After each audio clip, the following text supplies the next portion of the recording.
अस्सलाम वालेकुम। मैं साजिद मजीद आज जो बात बताने जा रहा हूँ शायद आपको तकलीफ दे, मगर ये वही तकलीफ है जो बर वक्त महसूस हो जाए तो इंसान को बचा लेती है, और अगर नजरअंदाज कर दी जाए तो जिंदगी भर का पछतावा बन जाती है।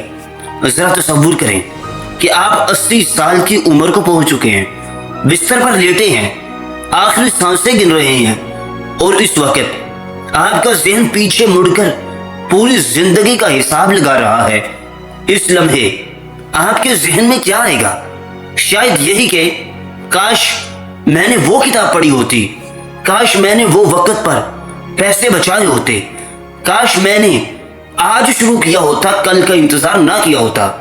दोस्तों, इंसान को सबसे ज्यादा तकलीफ मौत नहीं देती, सबसे ज्यादा तकलीफ वो जिंदगी देती है जो जीत सकता था मगर अपनी सुस्ती और बहानों की वजह से जी न सका।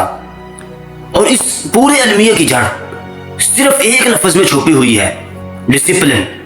बहुत से लोग डिसिप्लिन को एक पाबंदी समझते हैं, एक ऐसी कैद जो जिंदगी की खुशियां छीन लेती हैं। हालांकि हकीकत इसके बिल्कुल बरअक्स है। डिसिप्लिन ही वो वाहिद चीज है जो इंसान को 80 साल की उम्र के उस पछतावे से बचा सकती है। मोटिवेशन इंसान को सिर्फ एक लम्हे के लिए जगा सकती है, लेकिन डिसिप्लिन हर रोज हर सुबह बगैर किसी मोहलत के इंसान को उठने पर मजबूर करता है, चाहे दिल करे या ना करे। अब मैं आपको एक कहानी सुनाता हूँ, दो दोस्तों की कहानी। एक का नाम बिलाल, दूसरे का काशिफ। दोनों एक ही गली में पले बड़े, एक ही स्कूल में पढ़े, और दोनों के ख्वाब भी तकरीबन एक जैसे थे। फर्क सिर्फ एक फैसले का था। बिलाल ने एक दिन तय किया कि वो रोजाना सिर्फ 15 मिनट कुछ न कुछ पढ़ेगा, चाहे दिन कितना ही थका देने वाला क्यों ना हो। उसी रात काशिफ ने भी एक फैसला किया, मगर उसका फैसला यह था कि वो कल से शुरू करेगा। इस एक कल को जो आज पूरे 10 साल गुजर चुके हैं। बिलाल आज अपनी कंपनी का मालिक है, इसके बच्चे अच्छे स्कूल में पढ़ते हैं, उसकी आंखों में एक ऐसा सुकून है जो सिर्फ मेहनत और मुस्तकिल मिजाजी से हासिल होता है। और काशिफ आज भी वही मुलाजमत करता है जो 10 साल पहले कर रहा था। वो आज भी अपने बॉस की शिकायतें करता है, रात को छत को घूरते हुए ये सोचता रहता है कि आखिर वो कहाँ गलत हो गया। मगर सच ये है दोस्तों, काशिफ कहीं गलत नहीं हुआ, उसने बस कुछ नहीं किया। और जिंदगी में कुछ ना करना अपने आप में बहुत बड़ी गलती है। और सबसे खतरनाक बात यह है कि यह तबाही कभी चीख कर नहीं आती, ये हमेशा खामोशी से आती है। एक दिन गुजरता है, एक हफ्ता गुजरता है, एक महीना गुजरता है, और बज़ाहिर कुछ नजर नहीं आता, मगर फिर एक दिन इंसान आईने में देखता है और उसे वो शख्स नजर नहीं आता जो बनना चाहता था। यही कुदरत का सबसे जालिमाना खेल है, क्योंकि छोटी छोटी गलतियों की सजा फौरन नहीं मिलती और इसीलिए हम धोखा खा जाते हैं। ये बात मैंने किसी किताब से नहीं सीखी, बल्कि अपनी जिंदगी में खुद जी ली है। जब मैं 20 साल का था, मैं माली तौर पर बिल्कुल खाली हाथ था। 3 लाख रुपए का कर्ज मेरी गर्दन पर लटका हुआ था। रातों को नींद नहीं आती थी और हर बजते फोन से यह डर लगता था कि कहीं यह किसी कर्ज खा की काल ना हो। मेरे कोच ने मुझसे सिर्फ एक सादा सा सवाल पूछा, तुम्हारे घर में पिछले 5 सालों में कितना पैसा बचा? मैंने शर्मिंदगी से जवाब दिया, कुछ नहीं बचा। उसने मेरी आंखों में सीधा देखा और कहा, तुमने कहीं ना कहीं कुछ तो गलत किया होगा। वो एक जुमला मेरे दिल में तीर की तरह उतरा, मगर आज मैं सोचता हूं तो यही समझ आता है कि उसी तीर ने मेरी पूरी जिंदगी बदल दी। उसने मुझे समझाया कि अगर अमीर बनना चाहते हो तो अपनी कमाई से कम में जीना सीखो। मैंने कहा, सर ये तो बहुत आसान बात है। उसने मुस्कुराकर जवाब दिया, आसान तो है लेकिन लोग इसे करते नहीं, और यही फर्क है कामयाब और नाकाम इंसान के दरमियान। जानना और करना ये दो बिल्कुल अलग दुनियाएं हैं, और अक्सर इंसान अपनी पूरी जिंदगी सिर्फ ये जानने में गुजार देता है عملی طور پر کبھی ایک قدم بھی آگے نہیں بڑھاتا۔ اور میں آپ سے ایک ایسی بات کہوں گا جو شاید آپ نے پہلے کبھی نہ سنی ہو۔ آپ کے جذبات اکثر اوقات آپ کے دوست نہیں ہوتے بلکہ دشمن ہوتے ہیں۔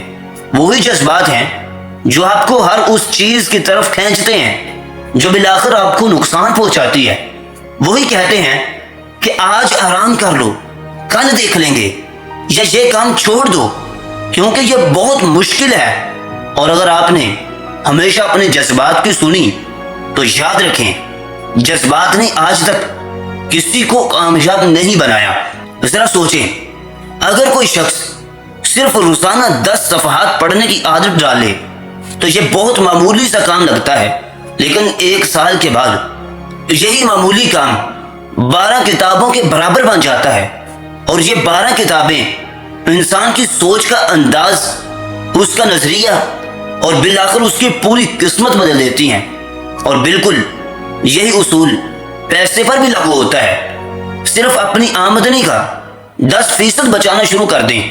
یہ سننے میں بہت چھوٹی بات لگتی ہے، لیکن 5 سال بعد، 10 سال بعد یہی چھوٹی سی عادت انسان کو مالی آزادی دیتی ہے۔ یا اگر یہ عادت نہ اپنائی جائے تو انسان کو ساری زندگی قرض کی زنجیروں میں جکڑے رکھتی ہے۔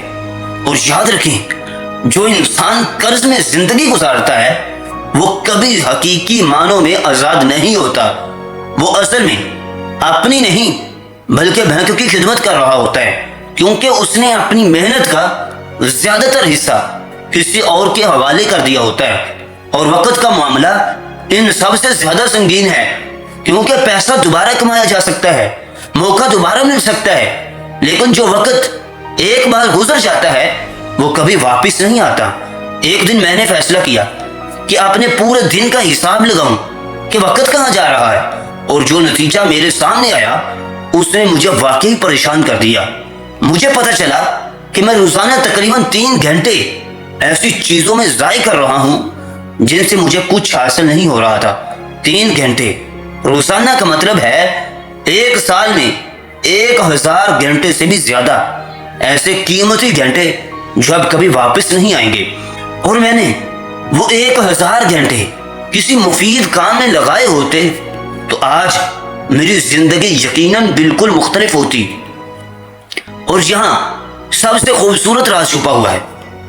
جب انسان اپنی زندگی کے کسی ایک شعبے میں ڈسپلن پیدا کر لیتا ہے تو یہی ڈسپلن آہستہ آہستہ زندگی کے باقی تمام شعبے میں بھی پھیل جاتا ہے۔